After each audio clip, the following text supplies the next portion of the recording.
Então, continuando, irmãos, paramos aí nos escritos do Dr. Po, né? Onde ele argumentou que os batistas tinham uma prática congregacional, um governo de igreja, que não necessariamente seria a prática congregacional, mas sim uma prática mais semelhante aos dos independentes, tá?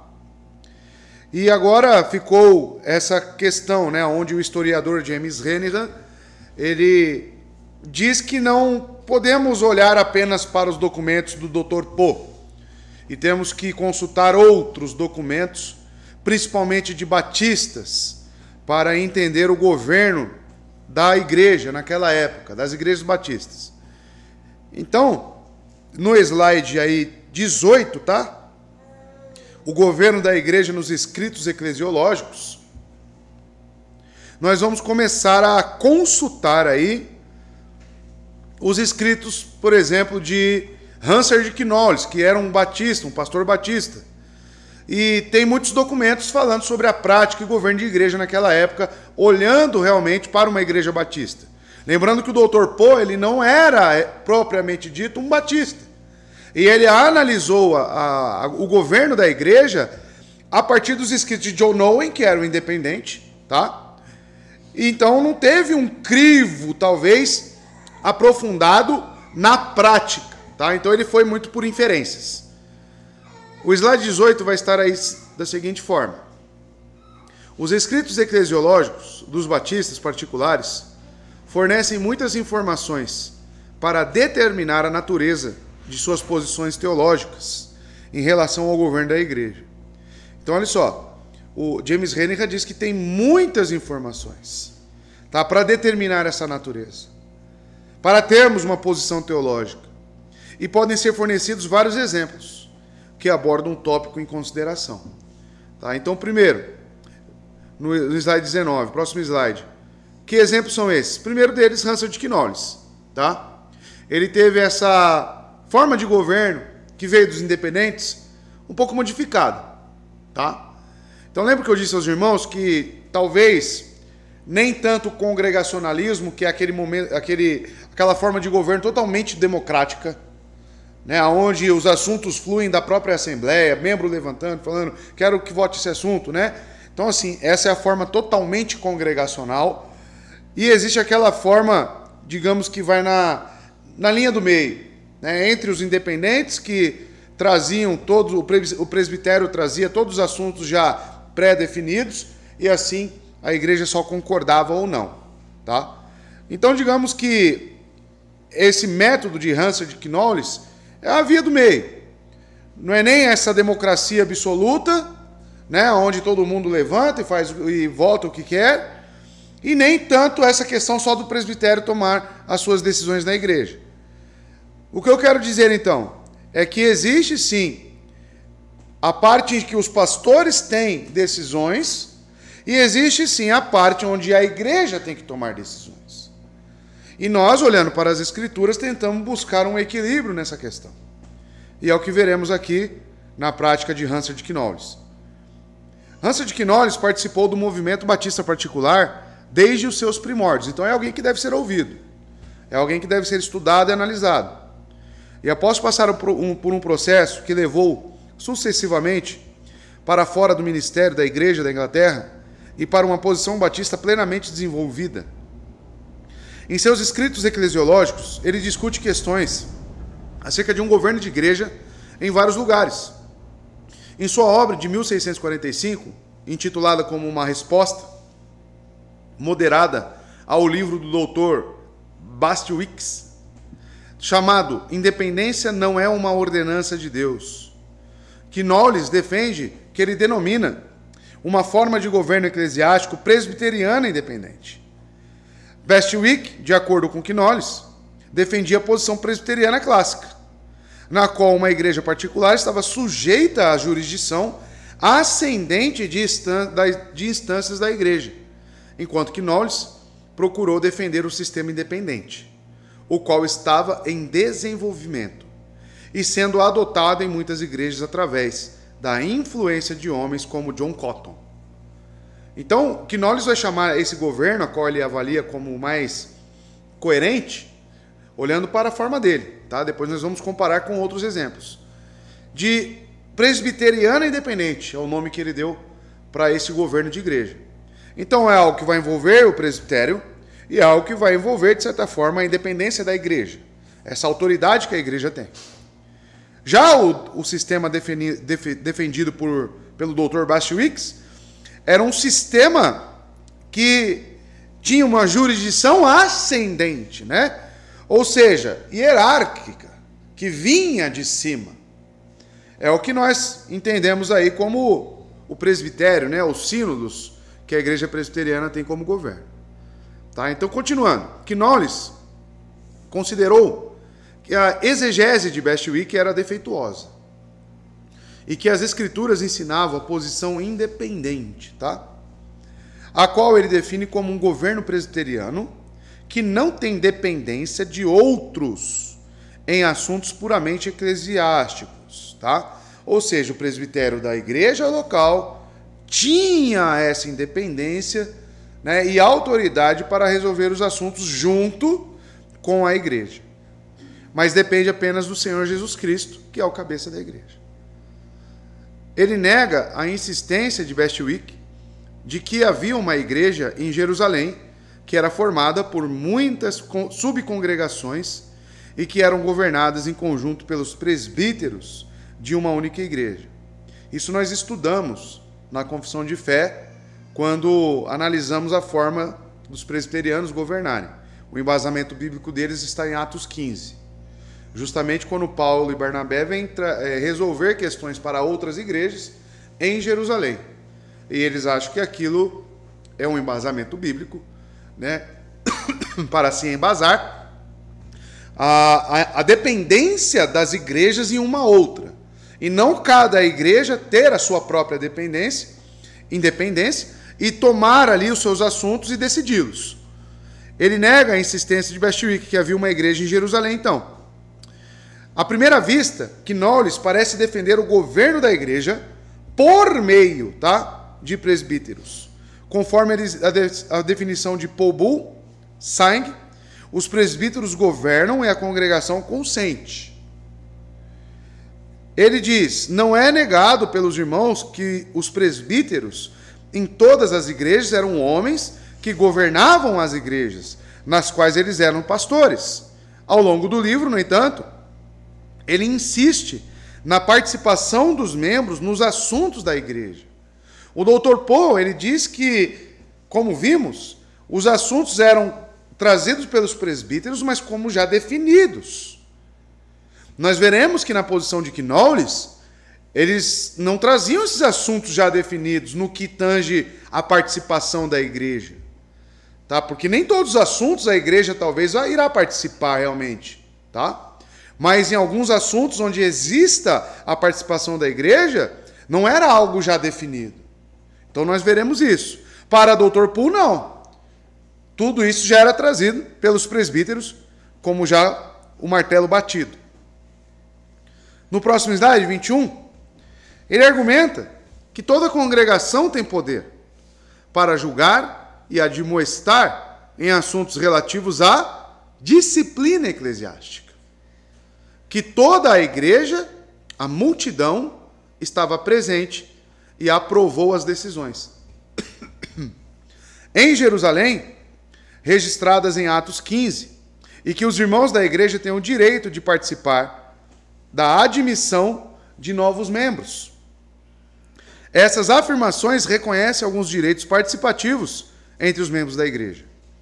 Em 1681, Knowles publicou esta obra, né, The World That Now Is and the World That Is to Come, que fornece uma descrição detalhada de seus pontos de vista sobre o governo da igreja e parece refletir algumas modificações do que ele havia escrito 35 anos antes. Em vários lugares, ele afirma que deve haver uma igreja em cada cidade ou localidade, embora possa haver várias congregações ou igrejas que compõem esta única igreja. Ele diz, aí entraremos, mas o que eu destaco aqui, coloquei em amarelo, né? Algumas modificações do que ele havia escrito 35 anos é encontrado aqui, então, nesse escrito, nessa publicação de Hansard de Knowles. Aí você pensa, então o Knowles ele era inconstante na sua teologia eclesiástica? Não, irmãos. Nós temos que entender que as coisas estavam em formatação nessa época. Knowles estava ainda se adequando ao modelo bíblico e à exegese correta sobre esse assunto.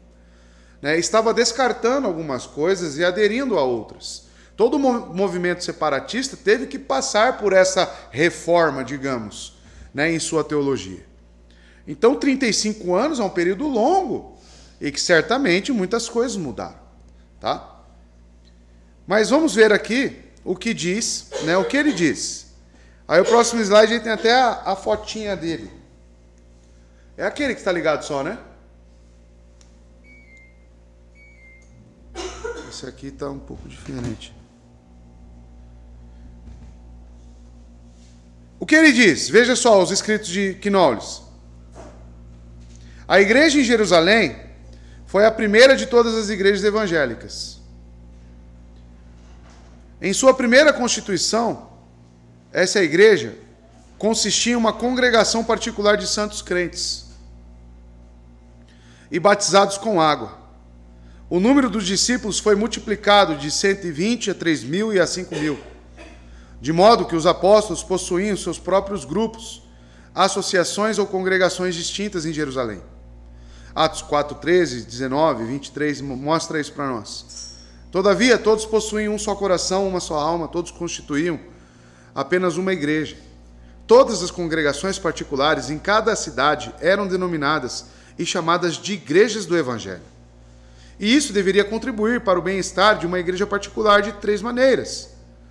Em primeiro lugar, deve haver apenas uma igreja em uma cidade, e todas as congregações de santos naquela cidade, chamadas de igrejas, devem ter apenas um nome, a saber, a Igreja de Deus naquela cidade, como aconteceu com os apóstolos. Desse modo, não poderá haver cisma, divisões e nem separações pecaminosas da Igreja de Deus, mas toda a igreja poderá ser perfeitamente uma só, como uma cidade compacta. Salmo 122, 3, ele cita, como uma casa ou edifício bem ajustado, Efésios 2, 21 a 22, e como um corpo ajustado e ligado pelo auxílio de todas as juntas. Tudo isso ele diz por quê? Justamente porque nos seus escritos ele está ali combatendo essa visão de Atos 15, essa exegese. Então, Knowles, ele tem a preocupação de nos dizer que todas as igrejas ali, que foram formadas no primeiro século, elas são oriundas de uma única forma, de um único pensamento. Elas são oriundas, irmãos, justamente do Evangelho. Tá? É o Evangelho que fundamentou essas igrejas. Próximo slide. Unidades políticas e congregacionais. Embora isso pareça ser uma concessão ao presbiterianismo de Bestwick, não é para Knowles. Ele diz claramente, as igrejas de Deus sobre o Evangelho não são nacionais, mas unidades políticas e congregacionais. O bem-estar de uma igreja particular consiste em 3 coisas: unidade, ordem e governo. Tá? Esses 3 pilares é o que vai definir tudo para nós. A unidade deve envolver o coração e a alma, busca por amar uns aos outros, e que todos os santos andem segundo a mesma regra, e a submissão aos bispos, pastores, mestres, presbíteros e anciãos estabelecidos para governá-los. Então, unidade se diz a isso: a sujeição da igreja aos seus líderes, esse coração e alma em busca para amar uns aos outros, todos os santos andando junto com a mesma regra, ou seja, qual é a regra? Com o mesmo intuito de sermos aperfeiçoados na palavra e obedecermos a palavra, e, claro, a submissão ao governo eclesiástico da igreja, que é entregue também a esses líderes, aos pastores, bispos, presbíteros. A ordem, que é unidade, ordem e governo, requer uma cuidadosa atenção de todos os mandamentos de Cristo, que ele deu para a vida da igreja, bem como a administração adequada das ordenanças, batismo e ceia. Então, uma igreja que não tem unidade, não podemos definir, conforme a visão de Hansard de Knowles, como uma igreja.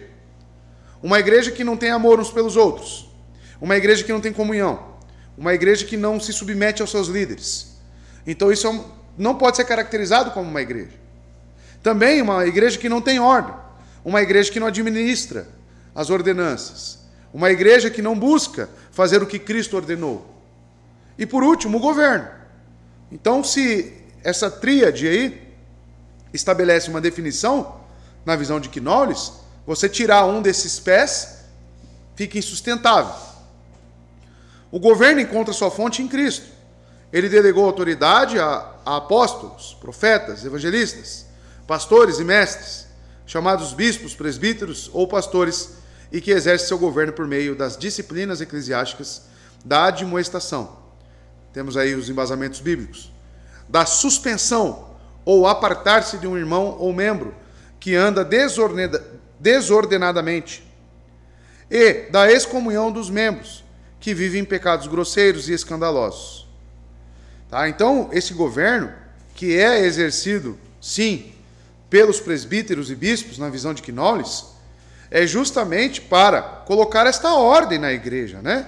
É a autoridade que Cristo delegou a esses homens, principalmente no que tange o governo por meio das disciplinas eclesiásticas, onde os membros irão participar, como veremos. Próximo slide 24, tem mais um escrito aí de Knowles. É próprio do ofício de pastor, bispo e presbítero, ou pastor da Igreja de Deus, assumir a responsabilidade, supervisão e cuidado das almas que o Senhor Jesus lhes confiou e apacentar o rebanho de Deus, vigiar suas almas, conduzir, guiar, governar, em virtude da sua comissão e autoridade recebida por Cristo, de acordo com as leis, constituições e ordenanças do Evangelho. Tá? Então, se a função de um presbítero, pastor, é justamente guiar as ovelhas, vigiar as ovelhas, as almas, conduzi-las, de certa forma a responsabilidade recai sobre os presbíteros. De identificar essas almas que estão andando em conformidade com as Escrituras ou não. Identificando que não está assim, eles devem ter a responsabilidade de agir com proeminência. Tá? Eles devem ser os primeiros a chegarem e a corrigirem essas pessoas. E claro, pedindo depois, numa disciplina que se estende, tá, levando para a igreja definir o destino daquela pessoa. Eu estou falando de excomunhão ou ser trazido para a comunhão também. Entendimento de Knowles. Essas duas citações ajudam a definir o entendimento maduro de Knowles sobre o governo da igreja. E elas precisam ser lidas cuidadosamente à luz uma da outra.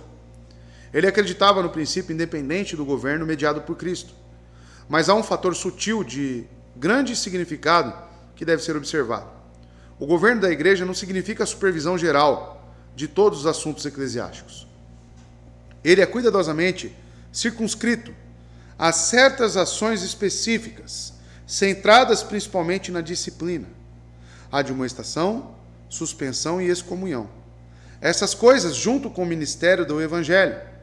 O governo dos presbíteros é especificamente definido e realizado em certas esferas.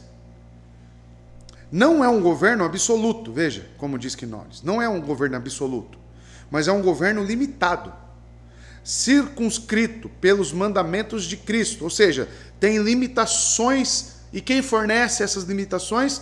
A própria palavra. A posição de Knowles não é idêntica à independência descrita pelo Dr. Poe, mas reflete um governo mais limitado dos presbíteros sobre a igreja. É aquele caminho do meio que eu falei para os irmãos. Tá? Os irmãos estão entendendo até aqui? Estão conseguindo identificar o pensamento do Dr. Poe para a visão de Hansard de Knowles, as diferenças? Então, Knowles está aqui falando que sim, os presbíteros é o meio pelo qual a igreja é governada, mas um governo com limites, até certos pontos. E ele coloca um desses limites, principalmente na disciplina. Tá? A disciplina fica a critério, fica a cargo, responsabilidade dos presbíteros. Tá? Então, digamos que é um governo de igreja misto, né? É o nome que ele deu, presbiteriano independente. E aí temos outro batista aqui, né, Nehemiah Cox, que também vai trazer a sua visão, né, sobre a forma de governo da igreja. Olha lá, como um dos pastores da igreja de Pitt France, a congregação na qual se supõe que, segundo a Confissão de Londres, tenha sido originado, os pontos de vista de Nehemiah Cox assumem uma certa importância. Em 1681, ele pregou um sermão para a ordenação de oficiais em uma das igrejas de Londres, na qual ele explica um pouco do seu próprio entendimento a respeito desses assuntos. No meio de uma discussão sobre os deveres de um pastor, Cox diz: também é dever dos pastores zelar pelo devido exercício da disciplina na igreja e ordenar corretamente todas as coisas que pertencem ao governo dela. Ele é o supervisor da casa de Deus e deve governá-la corretamente, não de uma maneira despótica, poder isolado. Então vem de acordo com o que Knowles disse. Ou tirana, né? Como diz 1 Pedro 5,3. Mas segundo o testamento de Cristo, como ministro que foi encarregado da herança do Senhor, a qual é o povo voluntário, que deve ser conduzido não por força e severidade, mas com seu próprio consentimento. Ainda tem a continuação, tá? No próximo slide. Todos os irmãos têm uma participação na gestão dos assuntos da igreja e na admissão e expulsão dos membros. No entanto, isso não nega a responsabilidade especial do pastor nessas coisas. E ele será particularmente cobrado se for achado culpado de negligenciar a devida administração da disciplina eclesiástica. Os casos de disciplina exigirão do pastor muita prudência, sensibilidade, diligência e imparcialidade. É muito importante que as portas da casa do Senhor e as suas saídas e as suas entradas sejam bem vigiadas. Se os membros não são recebidos com a devida cautela, o nosso número pode aumentar, mas não a nossa alegria.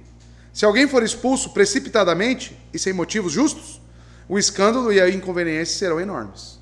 Tá? E isso aqui, de certa forma, nós praticamos, irmãos. Essa visão de Nehemiah Cox e também um pouco dessa visão de Hansard de Knowles. Né? Às vezes, né, alguns irmãos chegam: pastor, está acontecendo isso, eu vou abrir um processo disciplinar. Espera aí, meu jovem mancebo, essa não é uma responsabilidade sua. Tá? A igreja ela é governada pelos presbíteros. Os presbíteros é quem vigiam pelas ovelhas. Então você pode muito bem exortar. Você pode muito bem chegar e chamar essa pessoa para perto. Mas abrir um processo disciplinar propriamente dito, isso é de responsabilidade dos presbíteros. É eles que irão analisar toda essa questão, é eles que vão apontar com embasamento bíblico e acompanhar e visitar essas pessoas. Não propriamente você. Tá? Então não é assim. Qualquer um aqui pode abrir um processo disciplinar. Não, as coisas têm que ser feitas na sua devida ordem. Por quê? Se os pastores foram ordenados e responsabilizados pelo próprio Cristo de supervisionar, não é isso que traz a palavra presbútero, né, que vimos lá no grego? Não é justamente isso? Supervisionar, guiar, zelar pelas almas. Então eles têm uma certa proeminência nesse assunto. A responsabilidade recai sobre os pastores, primeiramente. Claro que a igreja irá participar de uma excomunhão, se isso for o caso. Agora, se o camarada for reconduzido, tudo bem. Aí, graças a Deus, recebeu arrependimento e foi reconduzido para a comunhão da igreja. Caso não, aí a igreja irá participar, né, para um processo mais denso dessa disciplina, que pode ocasionar, inclusive, na exclusão. Entende? Então, que nós tenhamos esse pensamento. Né? Qual que é o papel de cada um? A Bíblia estabelece qual que é a responsabilidade do membro. A Bíblia também estabelece qual é a responsabilidade do pastor. E um não pode interferir no outro. Tudo tem que ser um sufrágio comum, como diz a nossa confissão de fé. Pode falar. O que é importante como um membro, quando ele identifica uma conduta estranha do outro membro,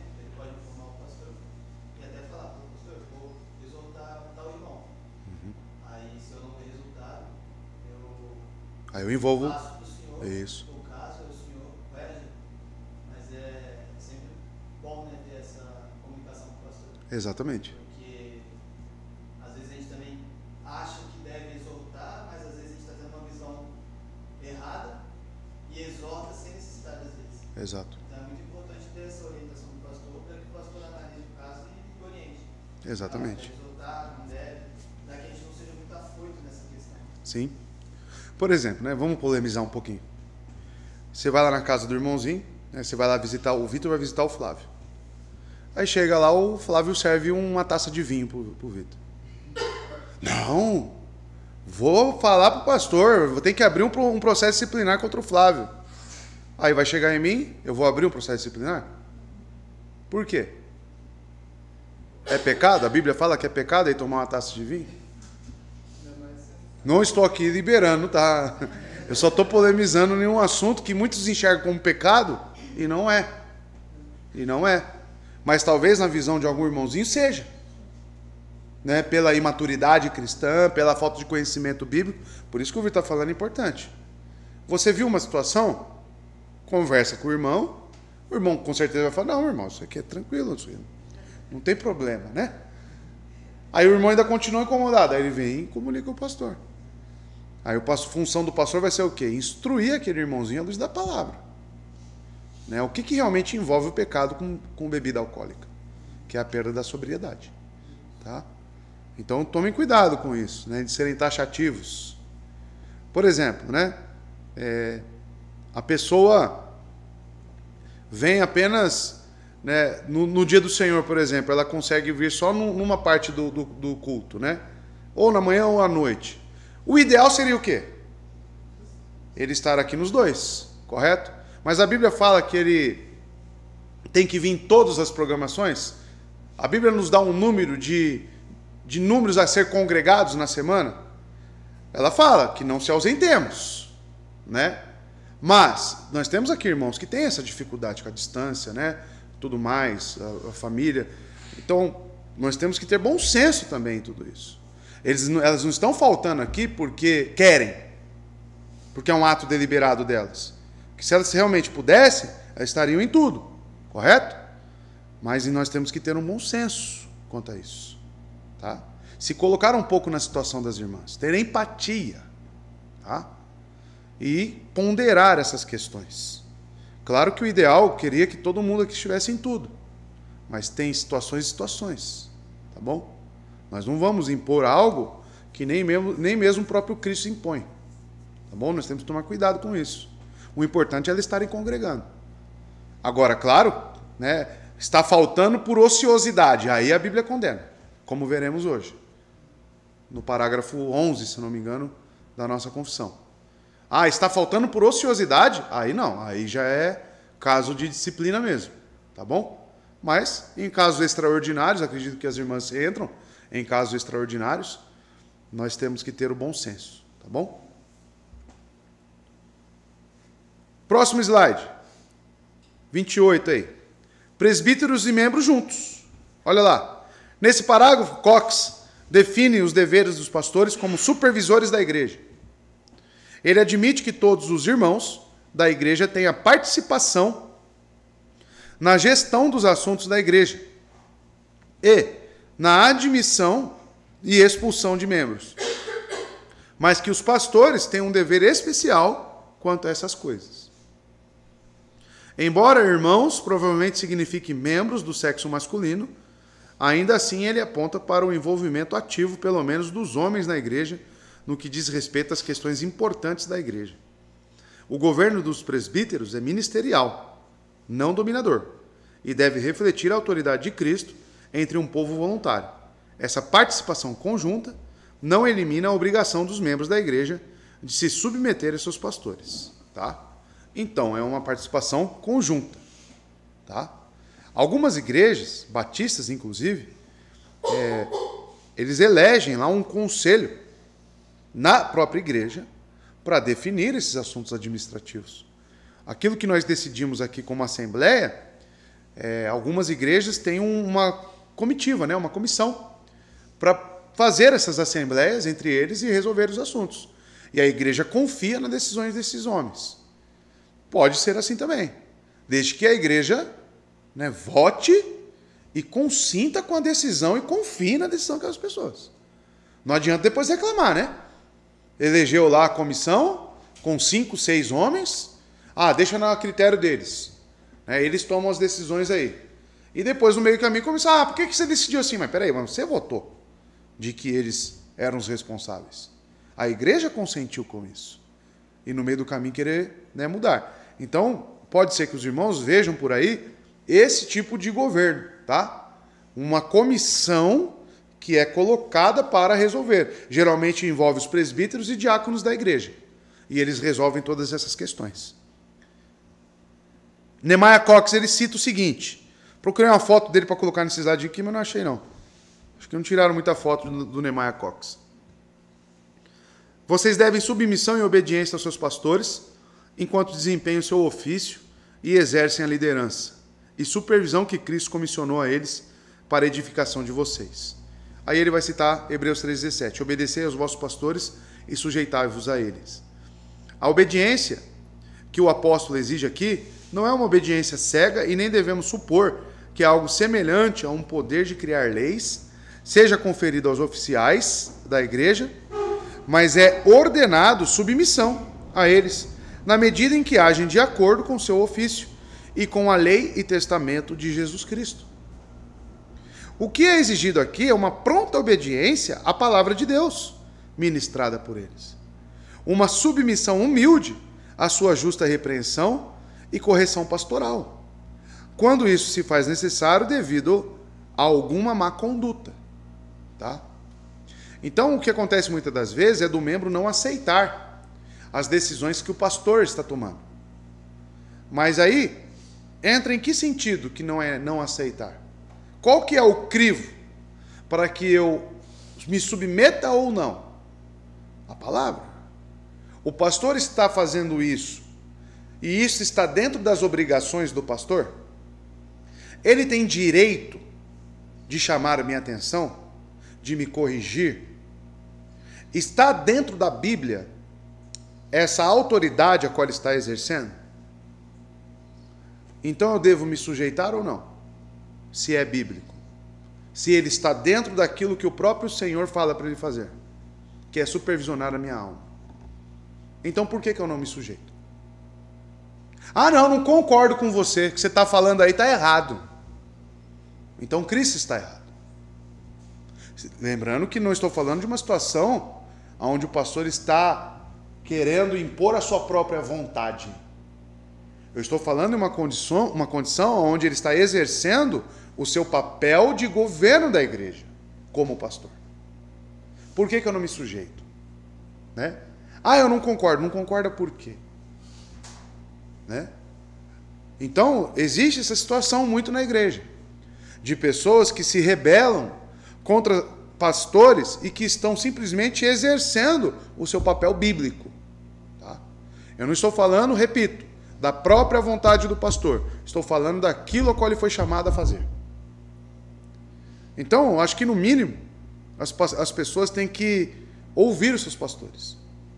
E a ordenança bíblica de Hebreus 3,17 é justamente esses líderes que pregam a palavra, esses líderes que são sujeitos à palavra, além de imitar a fé deles, eu tenho que me submeter a eles. Então Cristo, ele instituiu um governo de igreja, um modelo de governo. Queira você bem ou não. É o que ele instituiu. Mas às vezes as pessoas, por terem esse cisma, né, essa questão de rebeldia dentro de si, elas têm grande dificuldade em se sujeitar. Geralmente são pessoas, geralmente, não estou falando que é todos os casos, geralmente, são pessoas que não tiveram uma boa referência de pai no lar, são pessoas que tiveram os seus lares destruídos, de pais divorciados, são pessoas que geralmente tendem a ter dificuldade com autoridades. Essas pessoas geralmente não aceitam a figura masculina, onde ela corrige, onde ela exorta, onde ela aponta o que ela deve fazer. Não é por aí, você tem que fazer aqui. E na igreja o que mais acontece são pessoas que querem fazer o que bem entendem. E não é assim que acontece. As pessoas têm que estar sujeitas ao governo. Existe aqui pessoas delegadas por Cristo para governar a igreja, seja administrativamente ou seja espiritualmente. A igreja não está ao léu. A igreja não está solta. Isso aqui não é anarquia. Isso aqui é bem governado. É a cidade muito bem compacta, governada, né, como o salmista diz. A igreja é governada por Cristo. E ele tem seus meios, né? Então, o entendimento de Cox. Slide 29, já indo para o final. Aqui Cox define ainda mais a natureza do governo por meio de um pastor. Tá? Não é o poder legislativo, uma liberdade para tomar decisões pela igreja. Não é isso.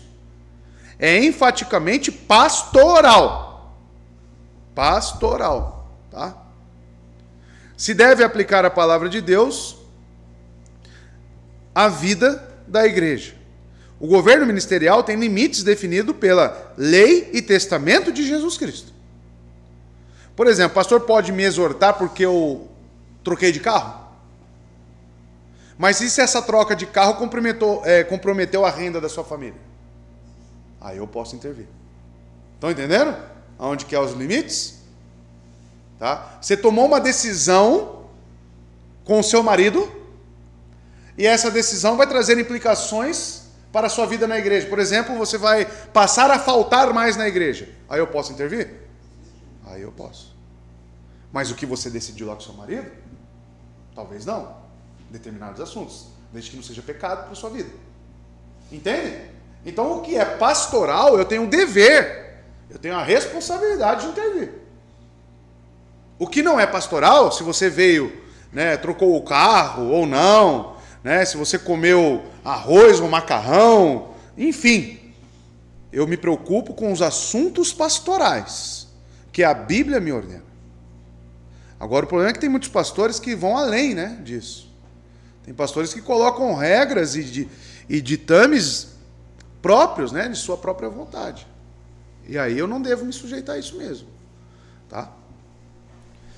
Então, os pastores exercem o governo dentro da esfera estabelecida pelas Escrituras. Isso está correto. E quando eles se baseiam em uma passagem que declara, assim diz o Senhor, aí que as coisas, né, apertam para nós. Então o povo deve se submeter.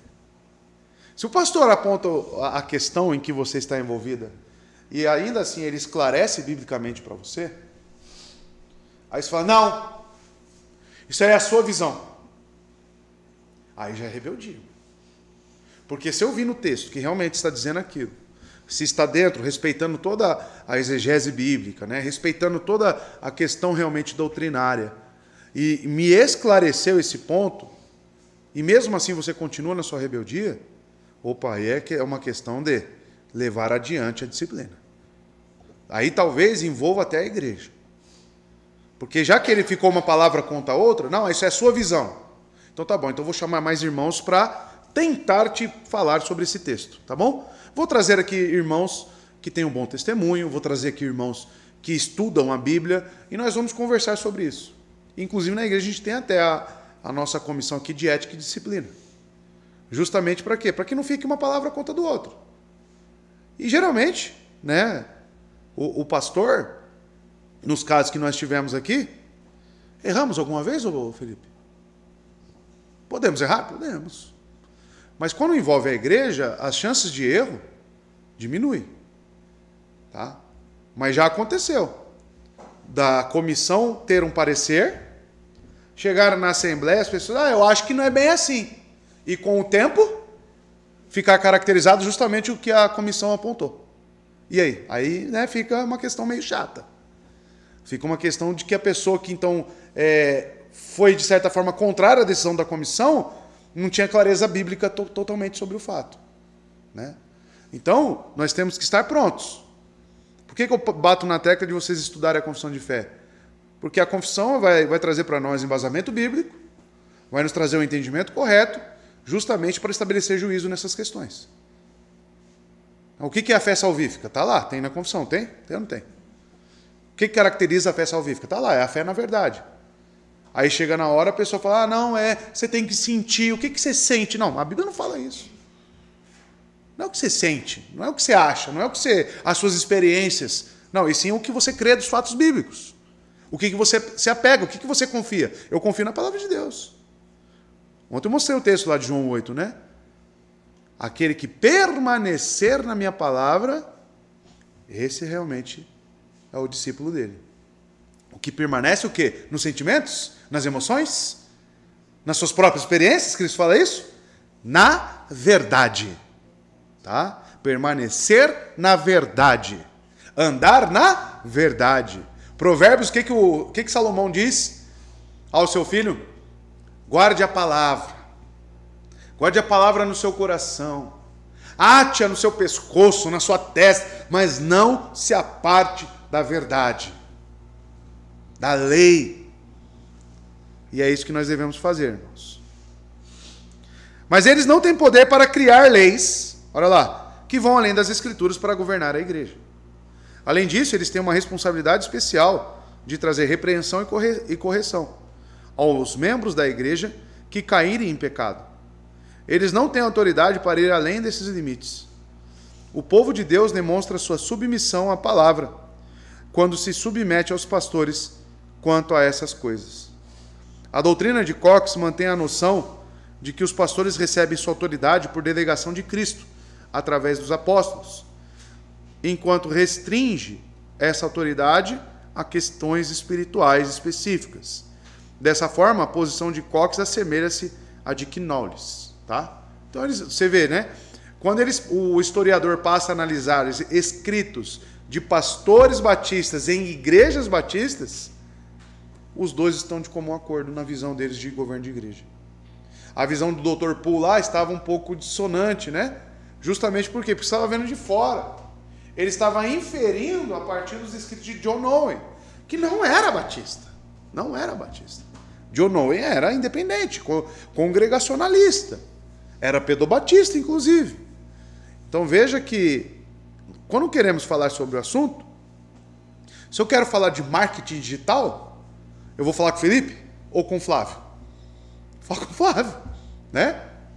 Se eu vou falar lá dos assuntos lá médicos, lá, né, Elisiane? Eu vou falar o quê? Com a Dona Rosa ou com você? Né? De vacina, tem essa vacina aí, né? Tem isso. Não, eu vou falar com a Elisiane, porque a Dona Rosa não trabalha lá, não é especializada naquilo, né? Então, na igreja não é diferente. Quero estudar os batistas? Vou analisar os batistas. E foi justamente o que o James Hennigan fez aqui para nós. Semana que vem acho que tem mais um exemplo, tá? Sobre esse governo de igreja. Mas fica para nós aqui um pouco mais claro qual é o caminho que nós seguimos.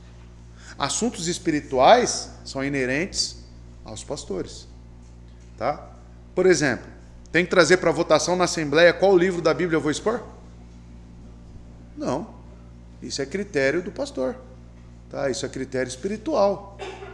Ele ora, ele busca, ele vê o que ele realmente tem mais preparação. Né? Já me pediram, prega aí Apocalipse na próxima. Não vou pregar.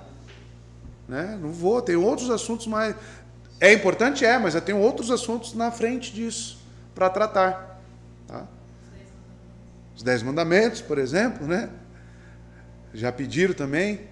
Já foi, né? Na verdade, está gravado lá. Ainda bem que grava, né? Fica lá. Perdeu, assiste. Né? Tá bom, irmãos? Ficou alguma dúvida no entendimento aí de Hansard de Knowles, Nehemias Cox e também lá do Dr. Poe? Conseguiu estabelecer os três? Conseguem diferenciar aí a visão?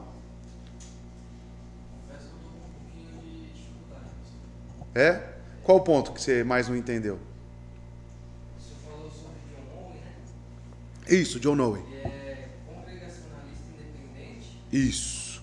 Pedobatista. Pedobatista. A gente segue mais para política. Porque aqui a gente tem um governo semelhante ao congregacional. Sim. Mas qual que é exatamente assim as linhas que diferenciam? O governo congregacionalista independente, que é lá da Declaração de Savoy, pensa na Declaração de Savoy. John Owen, ele que redigiu. Então eles têm um sistema onde o presbitério, eles tomam as decisões e a igreja apenas confirma ou não. Entende? Não tem propostas em cima das decisões deles. Não é uma decisão em conjunto isso, digamos. É só aceitar ou não, né? Já no sistema batista, né, que o Hansard de Quinones falou, é presbiteriano independente. Os presbíteros, eles têm essas decisões, mas em conjunto com a igreja, com a participação da igreja. A igreja pode trazer assuntos novos, inclusive sobre isso, e juntos eles tomarem a mesma decisão, entende? Então tem essa pequena diferença entre um e o outro. Claro que analisando os escritos do Dr. Poe e agora vendo a visão de Hansard de Quinones e Nehemiah Cox. Entendeu? Então, essa diferença É bem próximo. Essa é a diferenciação dos nomes, então, né? Congregacionais e batistas. Exato. Nós somos um sistema congregacional, né? Só que na prática o nome somente não vai esclarecer. Porque, como eu disse, você chega numa igreja batista e tem essa comissão lá. Aí você pensa lá, tem um presbitério que define as questões. Mas nós não sabemos que foi a própria igreja que elegeu aquela comissão, né? Então, assim, na prática vai mudar como é que eles vão direcionar essas questões. Mas pensar em batistas é pensar, resumindo, é pensar que tem um presbitério que se preocupa com as questões pastorais e espirituais, e eles irão tomar decisões, e a igreja, num caso de excomunhão, por exemplo, ou trazer para a comunhão, ou seja, expulsão ou admissão de membro, a igreja tem que participar. Tá? Tem que ser ouvida a igreja. A igreja tem que também exortar, a igreja tem que estar participante. Num exemplo dos independentes, como o Dr. Poe escreve, é como se o presbitério falar, isso aqui já está excluído. Nós já decidimos. A igreja concorda ou não? Entende? Agora, no sistema batista, como seria? Tem o caso do meu irmão, o pecado dele é tal, o embasamento bíblico é tal, e agora precisamos decidir. Esse irmão não está tendo arrependimento. E a igreja vai começar a falar, perguntar e tal. Se foi identificado realmente que não está tendo arrependimento, a igreja vai votar para a exclusão. Entenderam a diferença? Essa que é a questão. Por exemplo, os casos de exclusão que teve aqui, foi algo, fulano aqui já está excluído pelo presbitério. Vocês concordam? Foi assim? Não foi assim. E essa é a diferença que o Dr. Poe colocou, né? Ele inferiu que os batistas eram dessa forma.